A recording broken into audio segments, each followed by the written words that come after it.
Forum on Education with your host, Bob Tankard.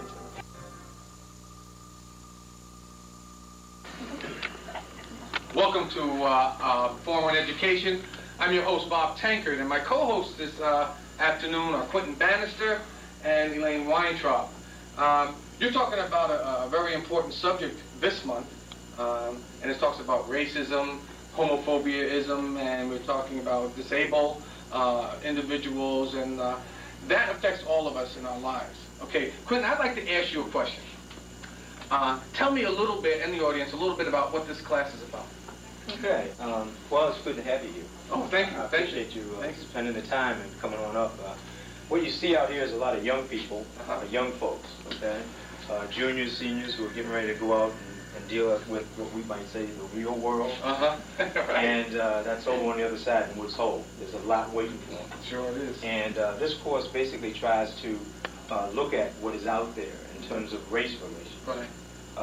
There are a lot of serious things that are going on nowadays with race. We recently even had a story where a black guy was dragged behind a truck. And, true story. True story. Right. And that hit the news. So we're basically trying to look at, our rights as individuals, okay?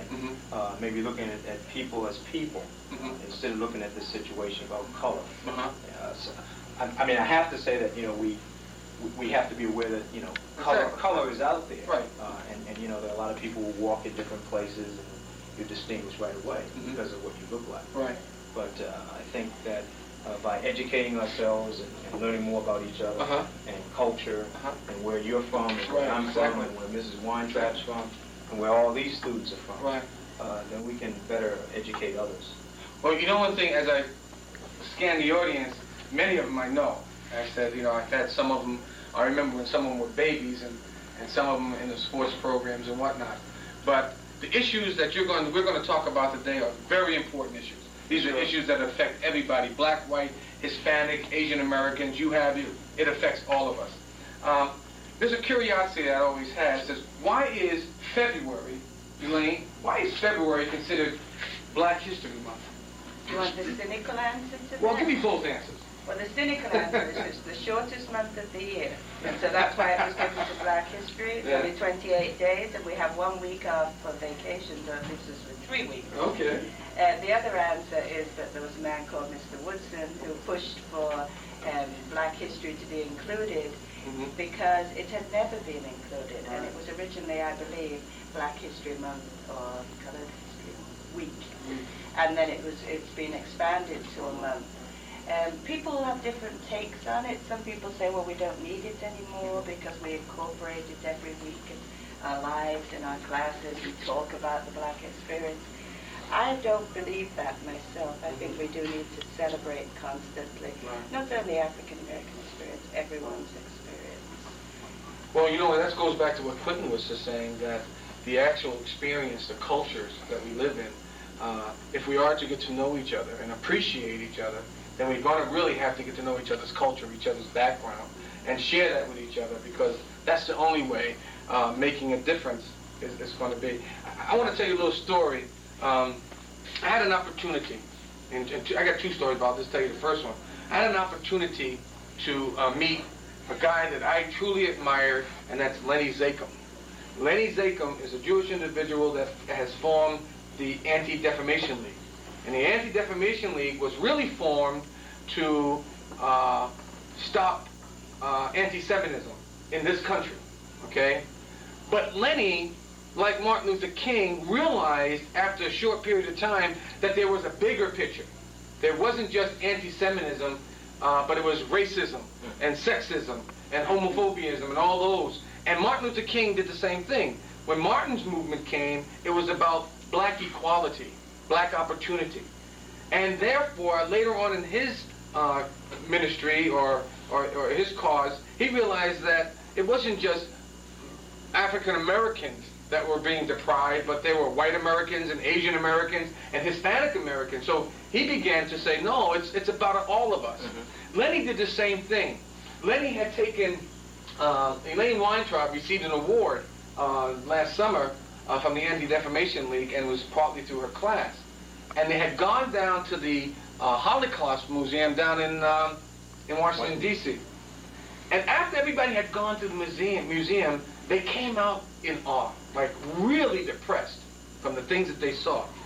And Lenny, this guy is great. This guy is unbelievable. I love this guy. Lenny came out and says, I guess that all of you guys, all you people here are really depressed now, aren't you?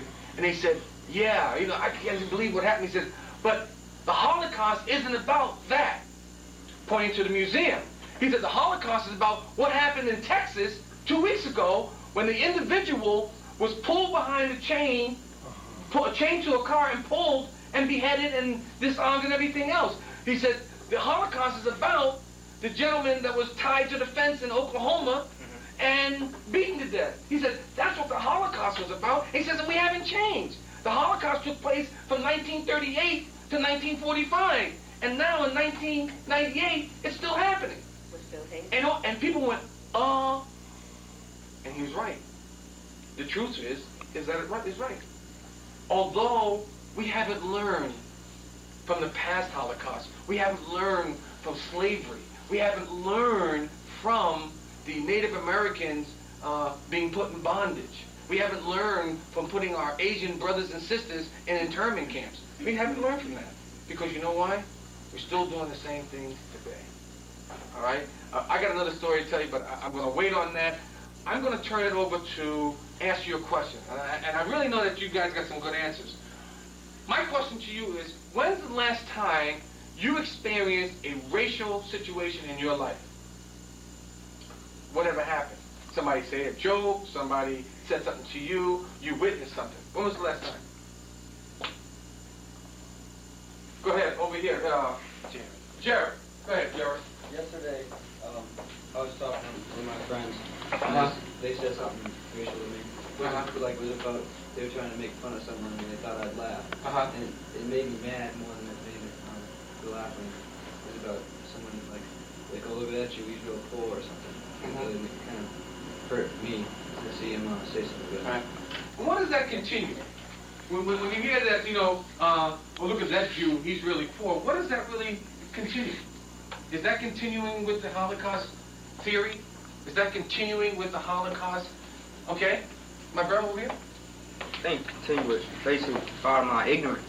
And lack of knowledge that most of these adults, I can't just say kids, but a lot of these adults, man, just a lack of knowledge. I mean, they generalize a lot, they stereotype a lot, have these prejudices because they don't want to take the time to study the background of other Native Americans, other Asians, other Black, other cultures. So what you do with an ignorant person is that they don't have a lot of education for it. And speaking of stories, I had one yesterday about, basically it got me kind of mad, but I later then looked back upon just a basic lack of knowledge and education of this kid.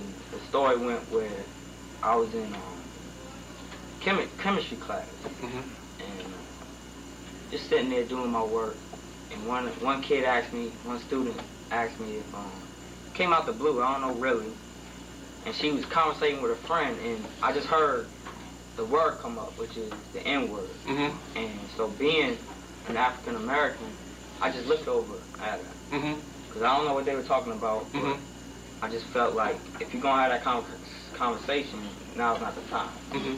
So she turned to me and she said, "No, I'm just saying, and I want to ask you a question, Jade, is what's the difference between a Black person and a nigger?" So my first response was, I was mad. Alright, so I kind of showed her disrespect and calling her. I said, "Listen, you need to shut up right now, yo." Alright, I was but then, and so she was like, "I don't mean no disrespect or nothing, but I just want to know." So 2 minutes went by, and I said, "Hold up, I'm not just gonna let her get away with that and not. So I'm gonna teach her something." So I said, "Now, you want to repeat your question to me again and run it by me one more time?" And she ran it by me again. And I said, "Well, first, what's your definition of a nigger?" And she said, she waited a couple minutes. And she said, "Truly, I don't know." And my point was, that right there. So I said, well, you know what? That makes, you can easily just be as called a nigga as much as I can, just as much as any black person that my people could be.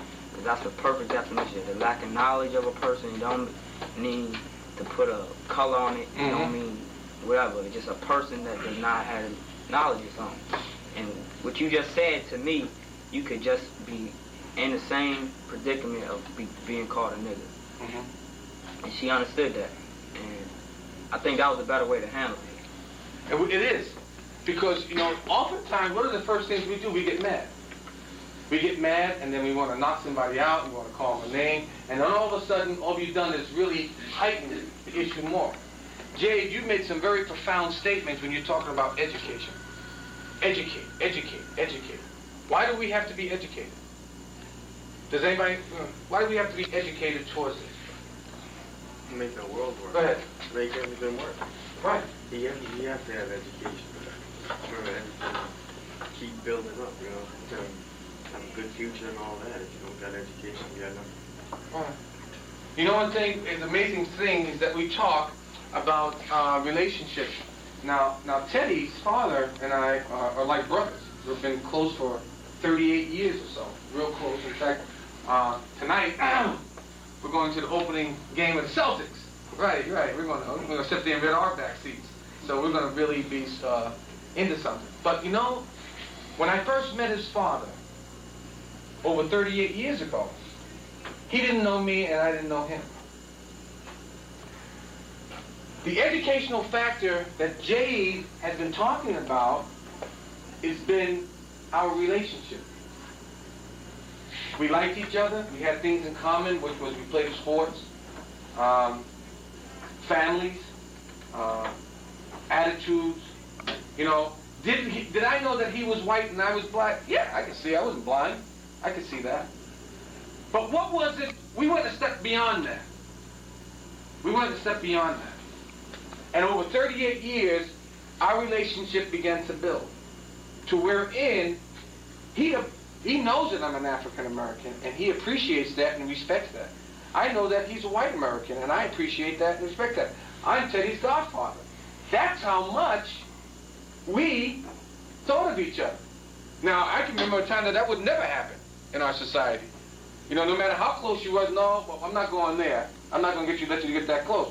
But I'm Teddy's godfather. All right? Tom, Tony, and myself, we get together. All right? Has Tom heard jokes, racial jokes about black people? Yes, I'm pretty sure he does. He has. And I know how he dealt with them because I know him. What are some of your issues? What are some of the things that you face every day? Every day. When you go to parties, when you go to... How many people have gone to a football game?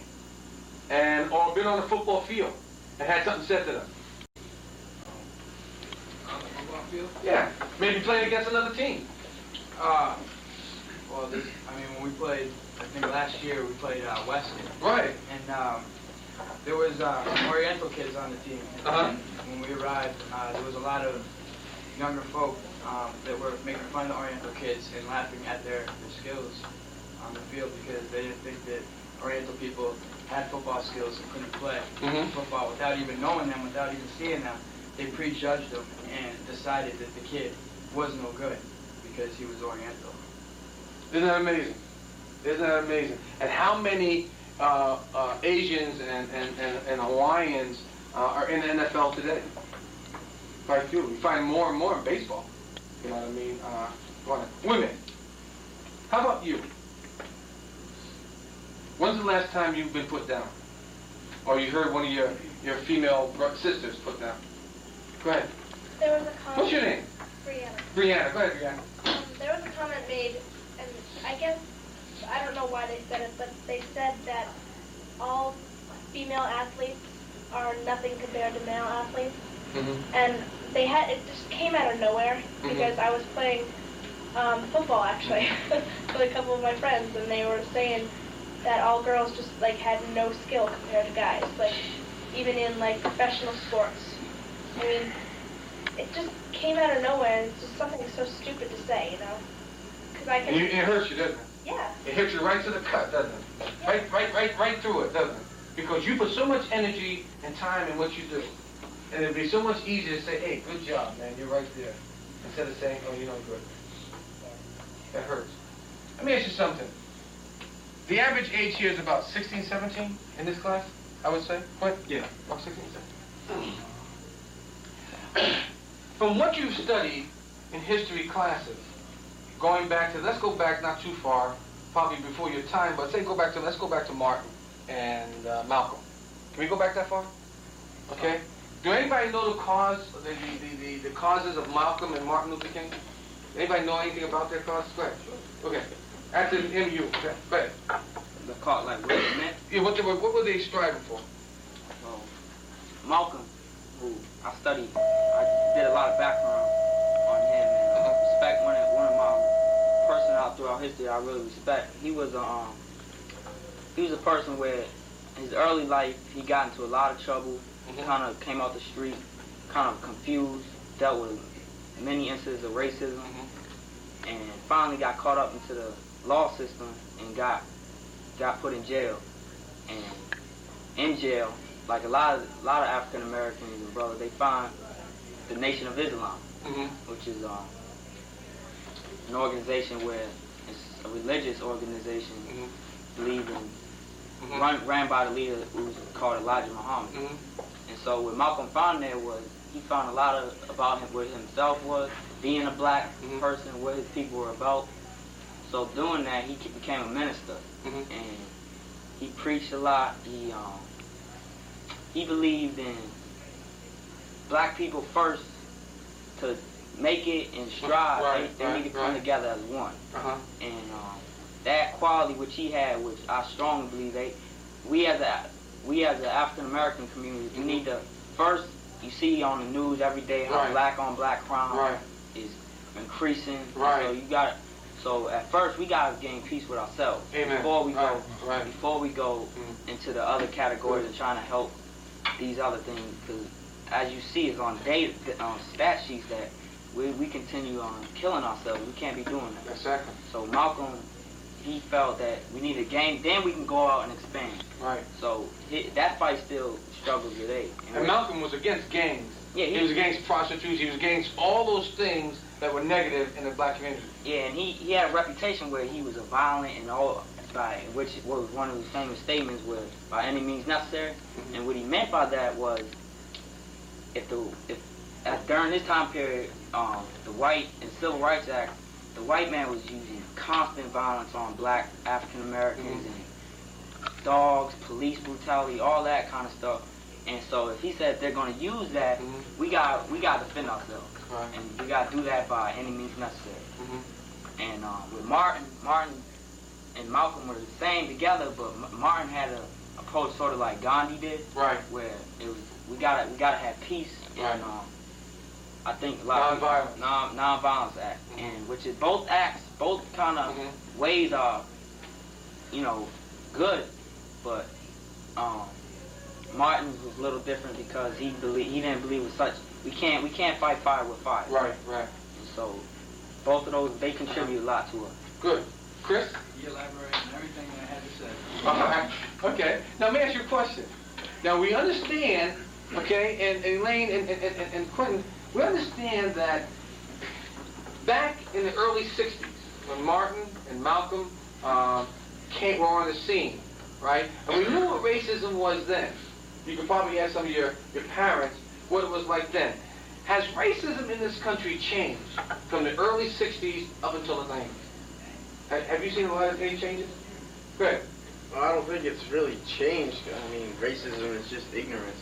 But I think in some cases, like, it's kind of calmed down. It's not so up in your face anymore. But it still exists, and that's also in a way a bad thing, because then it gets suppressed down, and it's like people are hiding it, and it comes up, and when it does come up, it's bad. You know what I mean? And like you said before, the thing with the guys dragging the black dude on the back, like that kind of thing, I could never imagine happening. It's just like all the people I know thousands of people on this island. I know so many people, but I can't, nobody I know I could ever picture doing something like that. But it still exists. Nick, you have anything? What do you think today? What do you think we've done today? Today, it's changed. And I'll answer another question, maybe even more profound. What is your part in today's society as far as we look at racism is concerned? Where do you play a part in it? How do you think we're going to make a change? Do you think it needs to change? Go ahead, Chris. I think it needs to change. I mean, I think our part and our role today and in our future is to start changing a lot of the racism that's going on, because we're the ones right now that are going to lead our country in several years after we get out of college and get on with our lives. And if we stop it right now, because I mean, I have a lot of friends that are dark skinned, light skinned, middle skinned, and from different countries and stuff like that. And hear anybody talk any racism about them would upset me a lot, and I would stand up for their rights. And I think that's the kind of thing that we need to start doing right now is standing up for everybody's rights. I mean, if you hear somebody calling your friend, like Jay said, he was in the class and someone was talking about a nigger and they didn't know what it meant. Like Jay did, he handled it properly and informed them. And I don't think that they're going to go and misuse that word again. And things like that, what Jay did is educated. And we need to start educating each other. I mean, like, my ethnic background. Let me ask you a question. You're saying some good words. Everybody, the word educate keeps coming up. But how can we do that? What do we need to do to truly do that?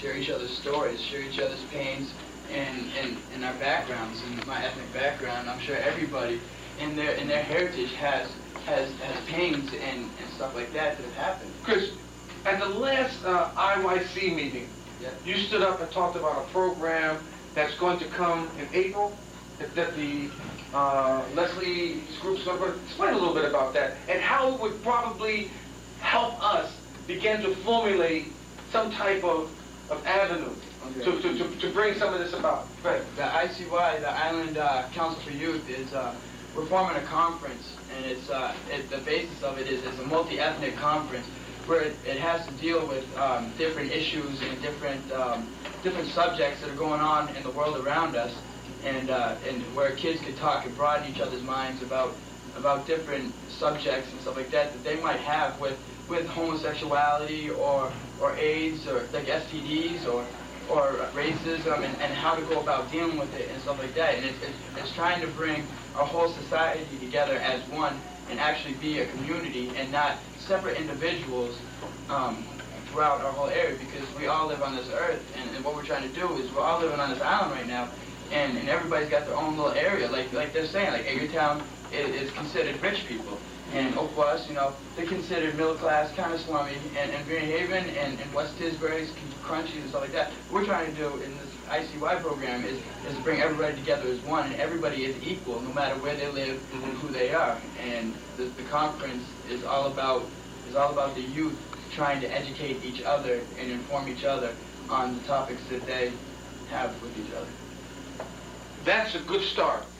And I think that's where, what does the adults in our society, now you see adults, you see teachers, myself as an administrator, Mike as a communication specialist, you know what I mean? You see your parents, you know what I mean? What are some of the things that we need to still do while we're alive to help cultivate what Chris was talking about? Go ahead. Talk to each other. Basically, sums it up. If you talk to each other and even at a lunch table, if you talk to your friends about what's going on and how racism is still around and prejudice is still around, then they're going to talk to their parents about it, ask their parents about any feelings, or talk to their adult friends. Basically, the key is just talking about it. Let me ask you a question. You know the gentleman that was tied to the fence, and some kids. So, hey, you want to come with us and you can hang out and everything? So he goes, and then they take a dirt road and they tie him to a fence and they beat him. What was your impression on that when you heard it on the news or you read it in the paper? Anybody? This was the young man who was killed because he was gay. He was gay. Okay. What was your impression? What was your feeling on that? Explain. Go ahead. It just made me sick. I mean, I can't understand how someone could ever do that. It's unbelievable that people can actually, do stuff like that. I don't know, it's just... Go ahead. Go ahead. it actually made me like really, really sad. And it actually brought tears to my eyes when I first heard about it because my best friend is homosexual, and if anything ever happened to him like that, like I can't even imagine or picture like anything happening to like. I mean, this person had friends, you know, and he had family members, and they accepted him for who he was, and it's just unfair that other people couldn't do that. The other day on television, a gentleman, a young girl in Falmouth High School, was on the news. He had raped this girl, and she had gone out and committed suicide. What should be done about something like that? Well, how should we deal with that? That's another issue. You know, young people either being put in position or things happening. So what should we do with that? How should we handle the situation? It's a young girl that just committed suicide because I guess the pain was so deep in her own heart. You know what I mean? And again, through another person's disrespect for that person. You know, when somebody violates you, that's a disrespect for you, right? Okay? And is that any different than racism? Is it? No, I don't think so either. We're going to take a 2-minute break. We'll be right back, okay? Help wanted. Immediate openings available for the most important jobs in America, helping the organizations that help children. Whatever you can do, in whatever time you have, you can make a difference. To learn how you can help in your community, reach us at this web address and number. We're fighting for the children. Whose side are you on? Okay, we presently right now are involved in a video tape, which is entitled Higher Learning. And one of the things that I like about getting involved with the students and working with them is that they teach me too, and that's a two-way street, and I think that's very, very important. Sure, I'm older, but you know, they're growing up in the 90s. There's a lot of things that are going on that they are aware of, different kinds of terms that are used today that we didn't use back in the day. I heard Chris say something about crunchy. Did you say could you? What is that? What is a crunch? Yeah, what is that? Someone who like dresses. Dresses like. Whenever crunch is brought up, it contains West Tisbury. I guess it's like plaid. Is that Mrs. Weintraub? Yeah. You always wondered what a real crunchy was. The kids don't want to get them wrong. But can you give me a clear-cut definition as to what a crunchy is? A crunchy? Clear-cut definition. Someone who wears pants like blue jeans, and they're not all that clean. They're like kind of they wear a plaid shirt, maybe holes ripped. Okay, and I know I'm putting you on the spot. And do you personally have a problem with an individual who has been defined as a crunchy? I have a problem with that statement being made, yes, because who cares what the other person wears? I mean, maybe I'm from Scotland or whatever, and I come in one of those skills or whatever. Right. You make fun of me because I wear that. That's from my ethnic background. Okay. You shouldn't prejudge somebody by what they wear. Okay. Going along with what has just been stated here and the definition of a crunchy leads into some of the kinds of things that's going on in higher learning. Okay. And I just wanted to get maybe a couple of comments from the class in terms of what has impacted you so far up to this point with this particular video that we're watching. Does anybody want to respond to that? Should I just call on somebody? Heather, what do you think so far? What has impacted you so far about higher learning? It's just like showing one school, like one college, and how many different things go on there. Like, the two walking back from the party when they got beat up, those two, like, and then it goes to show, like, other things, like the lesbian girl, like she wasn't sure or whatever. Okay. And it just like shows so much that goes on in one little area. Like the world's a bigger place, so like how much really goes on. Okay. As you can see in terms of what Chris was saying about the crunchies, here we also have to deal with this aspect of sexual preference, discrimination, people going through prejudices that way.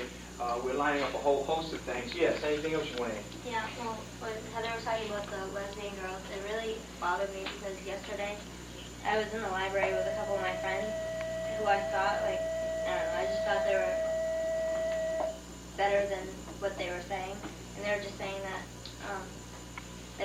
they don't have a problem with homosexual people, but if their kids were, then they'd have a problem with that, and they wouldn't really be able to deal with it, and it'd be hard for them to understand. And it just disappointed me that somebody I knew, or I thought I knew, would say something like that. I just thought they were better than that. And I saw it in a movie, and it just didn't seem like it would happen here, and it did yesterday. Right. Isn't that interesting that, you know, we kind of watch a videotape and then all of a sudden we find ourselves, you know, back here in our little world, and we're looking at some of the kinds of things that go on a TV screen in this movie that are depicted, and then it becomes reality right here. Can somebody just give me one more kind of way in which you have been impacted? Ryan, you want to jump in here, man, say something to me? Sure. Say something to the class? What you got? Well, I really like the movie because it's pretty neat how it's about a college, and how when you're at college everyone's supposed to be learning and everyone's supposed to be educating themselves, and yet there are so many people there that were uneducated and were just like had all these like racial feelings and there's discriminatory feelings towards other people. Like there were the groups of like those neo-Nazi people who hated the black people. Then there were other people who hated lesbian and gay people, and they were just like everyone was feeling sorry for themselves because they were getting discriminated against, and yet they were discriminating against other people. So it was just like, I don't know, it was just a good movie because they're really putting everything out in the open, and you see all these different feelings and, you know, everything that's going on, and what we can do to, you know, to stop that, and how everyone, it's like as the movie progresses, it's like everyone's sort of getting to know themselves more. So like some of the characters are realizing that, you know, they have to stop thinking this way and, you know, educate themselves, and it's, I don't know, I like the movie a lot. Okay, great. Great. I just want to also make another comment about another video that we watched called Shades of a Different Protein. And you recall that particular tape when Oprah stated to you guys that one great thing about being young is that you do not have to accept what has gone on in the past. And I think through this kind of a forum in a class like this, we are definitely dealing with that as best as we can. And your comments are commendable in terms of the kinds of things that you are seeing and learning each and every day. Quick, I want to ask you a question. Yes. You made a statement earlier as we opened the show up about the real world being over there. And I want to ask about your question. When you enter college, you're going into the real world, right? And what was happening in the scene, in the movie, that was causing people to have differences of opinions and a lot of things? What was happening for the first time in their lives? Go ahead, young lady. You have your hand? I think that they are being forced to deal with feelings that they didn't have to deal with before. They were kind of shunned or kept away from maybe if their parents didn't want them to be around those people, and now they have to deal with it and they don't really know what to do. So. You're out on your own, you know, and you've got to deal and try to make decisions on your own, and that's what happens when you do go away, and that's an excellent point to keep in mind. It's not, you've got to do it, okay? And that's what I'm trying to say. It's on you. It's on your back, you know, and you don't have other folks to blame, and you're held accountable for the actions and the people that you hang around with, and if you go to classes, and if you don't, you're supposed to go to work study, well, fine, you're supposed to do that. So that's an excellent point. Yeah, Mark, you got your hand up. Go ahead, man. Well, I think it's partially caused by culture clash, you know, where you come from, you know, we come from this little island, say we go into, say, a big school, NYU, for instance, say we go to New York, and all of a sudden we're faced with all these different cultures. You know, it's kind of hard for one person to all of a sudden adjust to all these different ideas of everyone across America, because everyone has their own ideas, especially, you know, pressed upon by their parents, you know, I figured that was a big issue we're talking about right now, about how parents have a lot of influence, and you know, even, you know, a lot of parents were growing up during the time of the civil rights movement, and some of them had their, you know, preconceived ideas about, you know, blacks or Asians, and they still stick with them, and then it goes through to the next generation. Right. And hopefully it's going to, you know, slowly just be, you know, weeded out, but, you know, we never know. they couldn't stay around. Very good point. Very good point. Yeah, I would also like to say that at this particular time, too, we have shared personal stories, okay? And all of you all came through with some excellent stories that made us aware of the kinds of things that almost all of us have gone through, or maybe things that we just didn't know existed. And I've often said that we have to, at times now, with young people, get your heads out of the sand and pull it up and kind of look up and see what's going on. And again, I want to commend you. That's what all of you are doing, and that's what we need more of. I was also exposed to an experience that happened to Bobby. And right now, I'd like to take this opportunity and ask him, could he at least share it and have you become educated about a little incident, I call him, that he went through. And would you do that? Sure. I laugh at it now. At the time, I was like Jade. I was really hot around the collar in two ways. You know, it was hot at the day, but I got hot at the situation. One summer afternoon, probably 3 or 4 years ago, might have been longer, I was cutting my grass on I live on Skiff Avenue, and I was cutting the grass, right? And I had a pair of old shorts on and a t-shirt, and I was sweating. I had my hat on backwards, you know what I mean, and whatnot, and I was pushing the grass. My wife is sitting on the steps, on the front steps, with a glass of water, watching me cut the grass, right? Now we're laughing and joking. All of a sudden, up comes this guy driving in a Jeep, and he says, "Hey," I said, "Yeah, what can I do for you?" He says, "How much do you charge?" And I looked at him, and I said to myself, I don't believe this guy is saying what I think he's saying. "How much do you charge?" I said, "Charge for what?" He said, "For cutting grass." I said, "Well, the lady here likes me a lot." You know what I mean? And he looked at me, and he said, "Well, what do you mean?" I said, "This is my house. That's my wife. I own the property. I gotta cut the grass." My wife was Caucasian. She's white, right? He just assumed because I was cutting the grass, I was cutting it for her. You see what I mean? No clue. You know one thing? It didn't even phase his mind to even pull up and say, well, maybe it's his house. He looked at the woman sitting on the step, looked at me, and said, "It's not a match. He's got to be the gardener." That's exactly what happened. I said, "I live here. That's my wife." And he went, boom, just took off. But it happens often. It happens a lot of times. The incident that happened to me one time, I was clamming with a friend down at one of the ponds. Okay? Lady comes out. "These are my clams, and what are you guys doing here?" And they said, "Well, why don't you guys go back to work, wherever you work at?" Now, assuming she looked at me and felt as though I was probably a guy that did mason work, or I was a guy that, was a janitor in the school or something like that.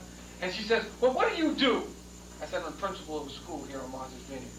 Well, I thought she was going to pass out and fall in the water. You know what I mean? But she just assumed that because I was an African American, that I had whatever. And I have anything wrong about custodial jobs or anything else. Somebody's got to do the work. I chose to be a principal. You know, some people choose to be custodians. Some people are doctors. Some people are lawyers. Some people are whatever it is. And that's the profession you choose to go in. But because I was an African American, right away, I had to be, whatever. It was really unfair. I'd like to raise a question in response to that the number of times in our own lives that we deal with stereotypes of all kinds. Like, what happens to me is I've got 3 degrees, I've written a book, I'm an original researcher, I'm kind of quite well up in what I'm claiming to do, and yet people will say to me, they'll go to the guy standing behind me who might be the custodian and speak to him as if he's in charge of me. Is she going to do that? Is she going to be all right with that? In our lives, the number of times, like conversations that we've had in this class where if somebody is Jewish, they're chief, or if they're black, they're all into hip-hop. What about black nerds, who like computers and do all those things? I mean, are they not allowed to be? They've got to pretend to be, all...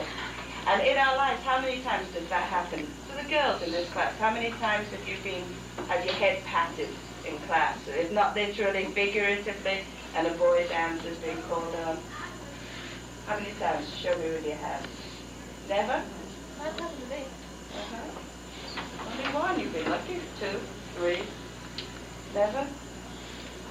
Boys have always been, you've been called on ahead of boys? Sometimes. Sometimes. This was that comment too, pretty good for a girl. Right. Right. That's what, All the time. it's also pretty good for an African American.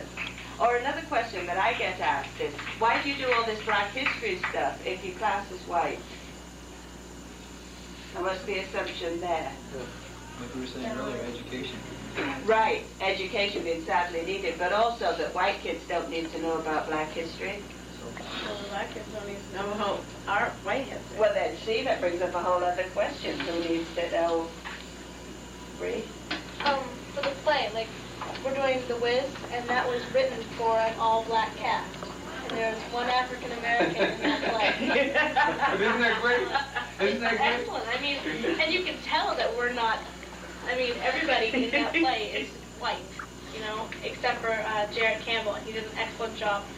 But it's just really funny. And we don't, like, try and act like, we're not going to, like, paint our faces or do anything like that. We're just going to put on the play like it was written for anybody. That's right. Good. Good. Goes back to that hearing each other's stories, which I think Quentin said a while ago, and hearing where we've all come from, with these experiences we've had. We got about 4 to 5 minutes before we're going to wrap it up. We'd like you to think about some of the things that we haven't covered. I want Quentin to continue on with some of the things that happens in the class to maybe stimulate some of the things that we haven't covered. Is there anything that we haven't covered that you'd like to maybe just speak about?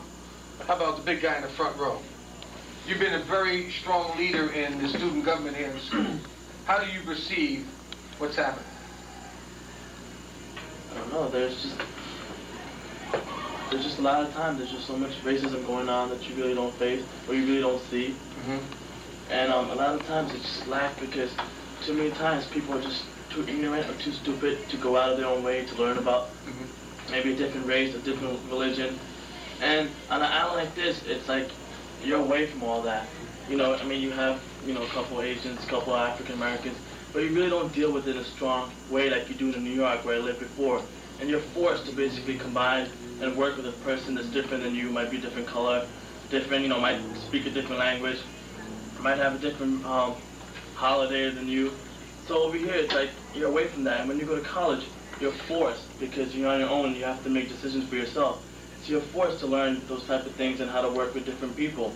And over here, you don't see that. So it's basically you're like kept away from the real world until you know maybe go up to college or get a job off island or somewhere. So it's real different. If and I know our time is getting short. If all of us here, as this community that we have right here, would right now think for me and assess, let's say Martha's Vineyard Regional High School. Okay, I'd like to ask you in terms of race relations, gender relations, all the kinds of issues that we've been looking at so far. Where would you put us? How are we doing? Are we doing a good job? Are we lax in some areas? Just some of us just comment real quick. How are we doing? I mean, how are we doing? I got 3 hands now. I think how are we doing a better job. I just can't really say it's good if it's still around. You know? So like for example, when there's 5 kids standing around and somebody makes a crack on a Jew or something, but he says stop being Jewish. Nobody ever thinks about it, but maybe there's one person that's thinking about it, and that makes it so it's not good enough. You know? It's just it just takes one person to be hurt by something. Absolutely. That just holds you back. Yeah. Go ahead, Ryan. You're next, man. Well, how are we doing? I just moved here this year. Okay. From where? From Connecticut. And I don't know. I think You McCarthy. Yeah. I thought I saw a little Dan in that face. Yeah, I don't know. I just think that, like, I don't know if anyone else realizes, but I think there's a lot of racism going on. So there's a lot of discrimination against all different groups. Like even, like, it's ridiculous sometimes. Like I hear people saying that the black kids in our school act too black. Like, I don't get what that means, you know. I just don't get how people could say that, you know, just because they're not acting like the majority, like all of us white kids. I mean, you know, they have the right to have their own opinions and their own way of dressing and their own way of expressing themselves. And I just think that that's a big thing that goes on in our schools. Like, a lot of people judge them just because they might sit together at a table, you know, all of that. They might isolate themselves. Well, we're isolating ourselves from them too, you know.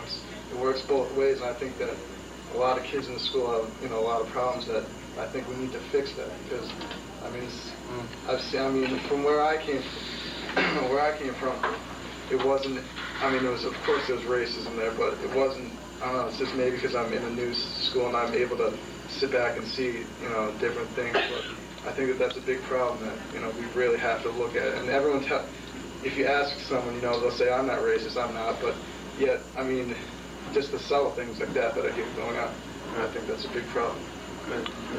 Yeah, Chris, and then I'll get to Jared.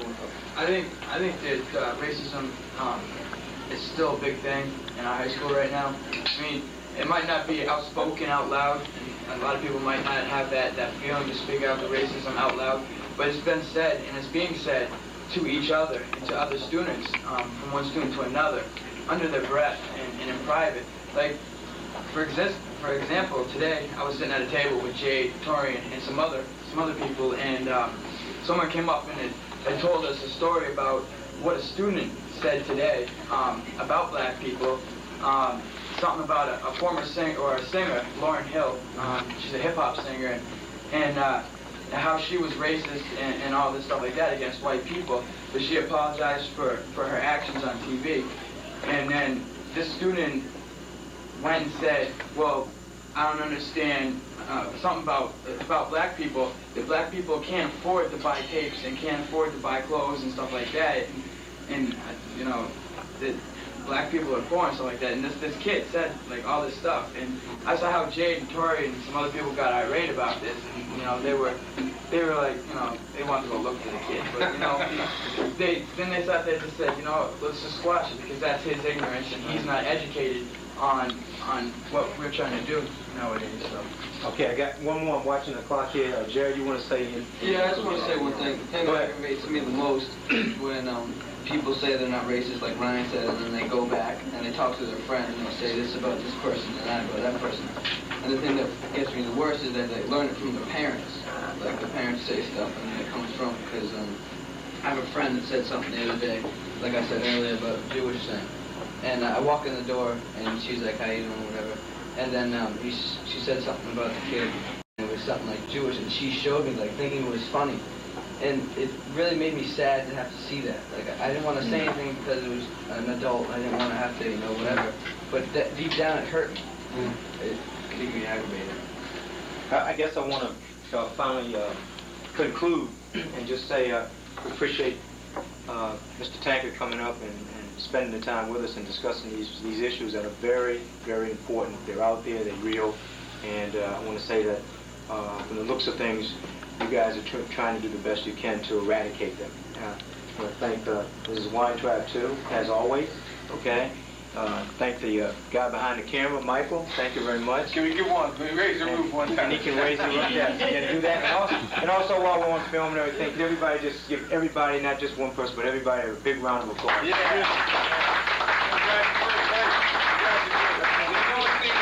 guys are making a difference. Yeah, you may not know it, but you are making a difference. Yes, that's what counts. Thank you very much. We're going to move. I'm on your case all the time. I've been there, you guys. Listen, we'll be back again, so tune in. You've been watching a special edition of Forum on Education with Robert Tankard. Special thanks to Quentin Bannister and Elaine Weintraub, and to the students of Martha's Vineyard Regional High School's multicultural class.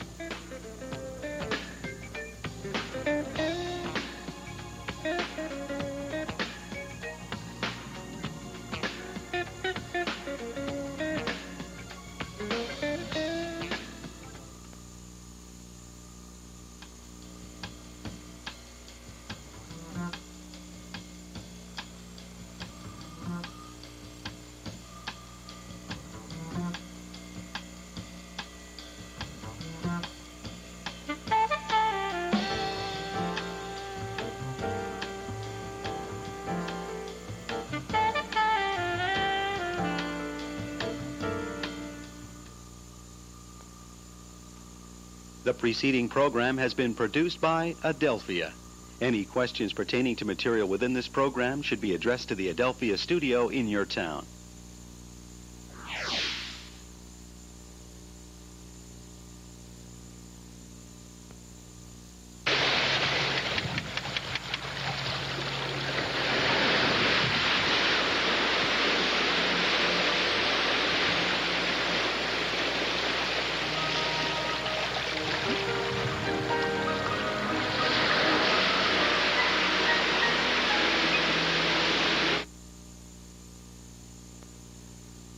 The following program is a community access production. All material contained within this program is solely the responsibility of the community producer and does not necessarily reflect the views or opinions of Adelphia.